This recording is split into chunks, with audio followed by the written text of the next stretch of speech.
Hello, my stitching friends. Today we are going to be talking about hands and stitching and how to live your best life with arthritis on a budget.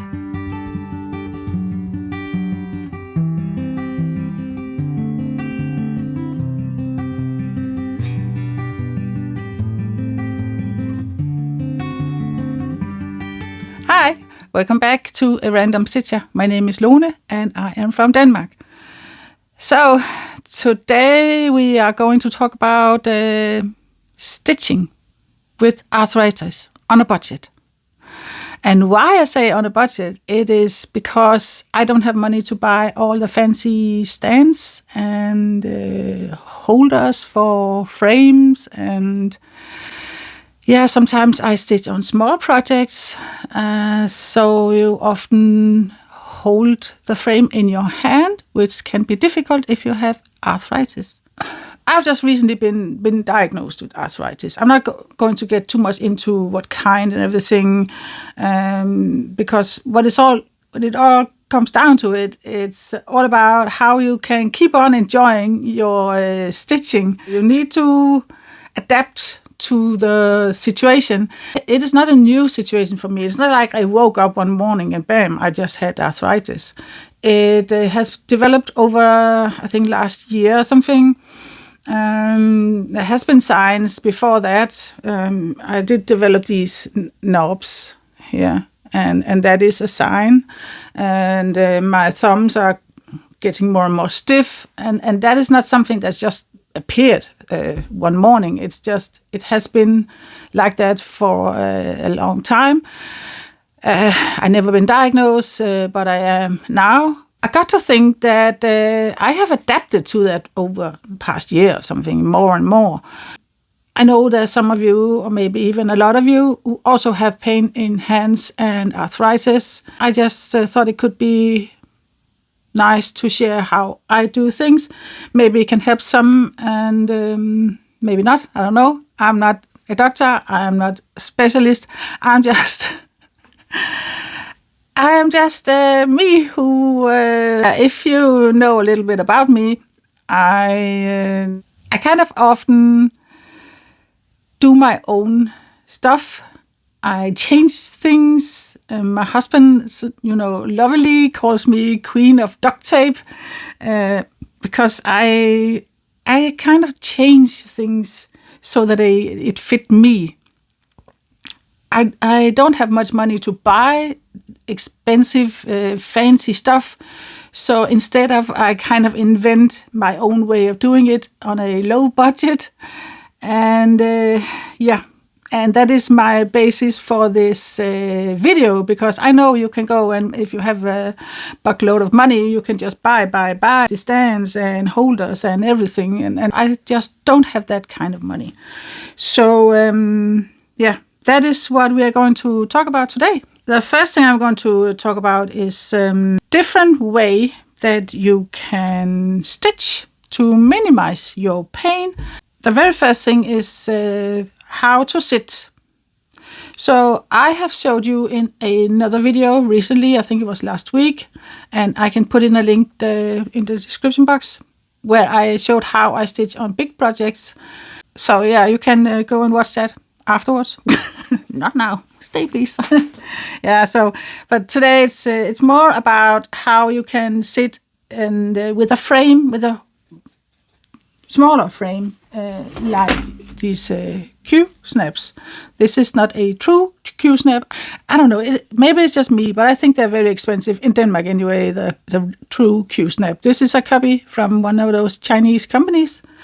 And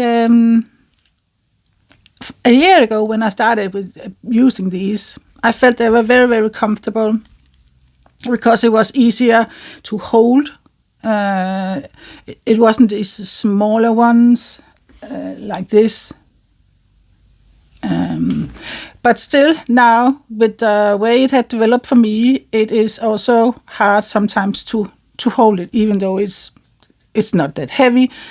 But still, if I want to stitch a little bit longer, maybe half an hour or maybe an hour, I needed to come up with other ways to stitch. So when I sit in my couch, I often have it like this here, and then I rest my arm kind of here. Can you see it? Like this. I don't hold it like this because my hand cramps up quick. So I just hold it here and then I stitch with my other arm. And you can have a kind of a pillow under, maybe to rest your arm on, like this. This is styrofoam tiny balls in. And you can rest your arm on it and hold like this. Or you can have this, and maybe they come in different sizes, and have it on your lap, belly, and push against it. Then you have the frame higher up, and you don't have to bend your neck as much. So it all comes to where you place this styrofoam pillow. That was one frame. I have another one here that is a smaller one. Smaller here, but bigger one. Again, it's actually just the same. You can place it against your tummy and hold your hands to it. And maybe it's nice to have something in to rest your arm on and just hold it like this, and then you can stitch.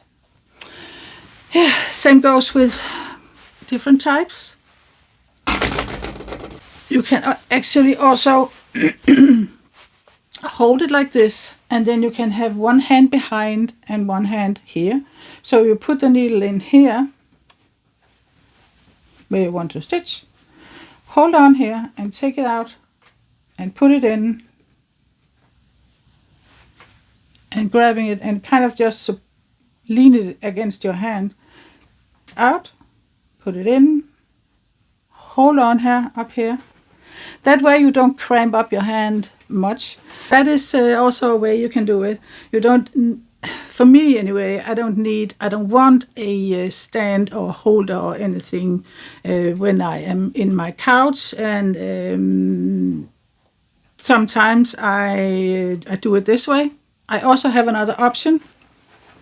And that is some that I showed you a little bit in that other video. With big projects, but it don't have to only be big projects. You can also have smaller projects in these frames, and just use these. These are bed clips for sheets, and you can tighten this like this. You can also have long strips, long cable binders, and attach them also to get the stretch this way. And so you can sit the same way here and hold on to it. Maybe rest a pillow like this, and if you have your legs up and sitting in the couch, I'm just showing all kinds of placements here. So it's the same really. You can sit here and sit like this. You can have it as I showed you in the video. And if you are sitting in the couch, if you don't have an armchair, you can also have it in the couch. You can have pillows under, and so it's resting like here. And yeah, do the same. It rests on the side here, and you can stitch here. That's also a way. If you have these, you can also use these for smaller projects. For me anyway, it's really important to avoid holding it like this. I get cramp and I get more and more, I get more pain in my hands when I'm holding it. So I am simply resting like this, and the pillow under. That's a very nice thing. And then you can stitch. So if you're on a budget, these kind of frames from the Chinese companies or Temu, AliExpress, they are a copy of some more expensive versions. It don't cost much, these. If you are doing a stamped project, stamped cross stitch, I know a lot prefers to stitch in hand. I also do that in my hand, but I more and more switch over to do it in a frame, because it's the same really. It affects I get pain quick when I'm just holding it like that. So you can easily put a stamp cross stitch in a frame. I have had trouble having a stamped one in these type of frames because the stamp is making the fabric more stiff. So for stamped, I'm mostly using these kind. They are very, very good with the stamped cross stitch, these type. So I think it's hard to get the stiff fabric in these, but I don't know. That was the frames and how it sits. So I can recommend these styrofoam. You can get them in different sizes. It's very soft. It's the kind that tiny balls, and it's just so nice, and you can shape it the way you want. And this one, it's I think $1 or something. I have been thinking about, do you know that type of pillow that if you're breastfeeding, you can, I have been thinking about something like this in this, so it kind of is around me and then I can rest my arms. I am thinking about getting one of those or making it myself, depending on how much this styrofoam will cost. I don't know that, but that is something I am thinking about. For the bigger projects, as I said, there's a video how I stitch on those, and I stitch mainly in my armchair or here, but mostly in my armchair. I love it there. It's very comfortable for me to sit there. But in the evening, together with my husband and little dog, I like to sit on the couch and watch movies and stuff. And then I stitch on the smaller projects. And as I showed you. So next one is fabric and needle. That is something you probably will have to think about at one point. I know many of you love to stitch on the bigger projects like Heaven and Earth designs, and I do also want to stitch on it, and I have started a couple. I think a lot of stitchers, especially the ones who, especially you who are stitching on the bigger projects like Heaven and Earth designs, because it's a very, very large cross stitch, you choose a small stitch size. For example, 25 count, 28 count, 30 count, higher even. And if you have the eyes for it and the hands, it is fine. That way your project will not be humongous. But if you really, if you still want to stitch on a big project and you have arthritis and it is giving you trouble, you may consider to use, for example, 16 count or 14 count, which can give you the option to use a bigger needle. And needle comes in different sizes. Some has different length. So I have experienced that the longer the needle is, the better it is for me. I can easier hold on to the needle if it's not too short, too small.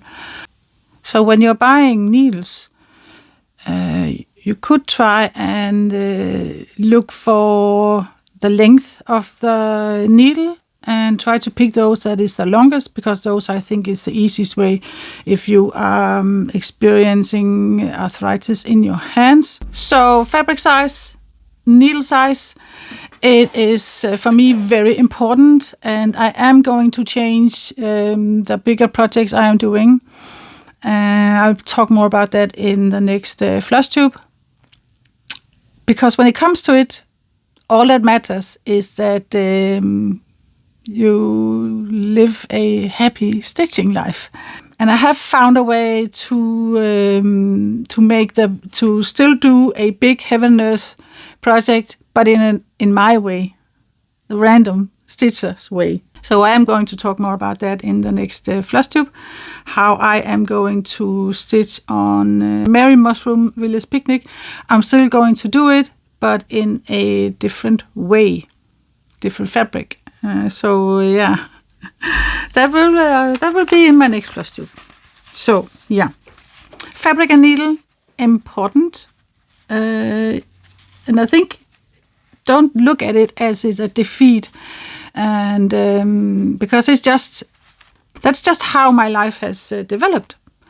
I have arthritis. I want to stitch, so I would rather use the size of fabric that I'm comfortable with than having more and more pain in my hands because I'm overdoing it, and maybe also not feeling happy when I'm stitching. And I also want to say something about time. I've discovered that if I stitch half an hour, and sometimes I actually set the time, stitch half an hour, and then I get up, go a little bit, maybe go for a walk or just do something else, and also exercise. I have, silly I know, but this, I squeeze it sometimes, and it kind of strengthens your hands and also loosen it up, really. I also have a small ball. And I know you can buy all sorts of hands exercising things, but yeah, I stole this from my dog. And it's really nice. And I know there's also some squishy thing for children. They love to have these squishy balls and stuff, and those are also useful, I think. So if your child has a little ball that they're not using it, grandchild, you can steal it or buy it. Maybe that's best. But this is something that I would use to play with, and I'm just using it for my hands.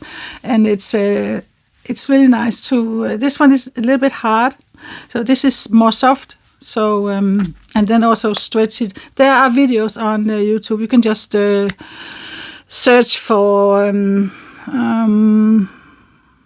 hand yoga, I think that it's called.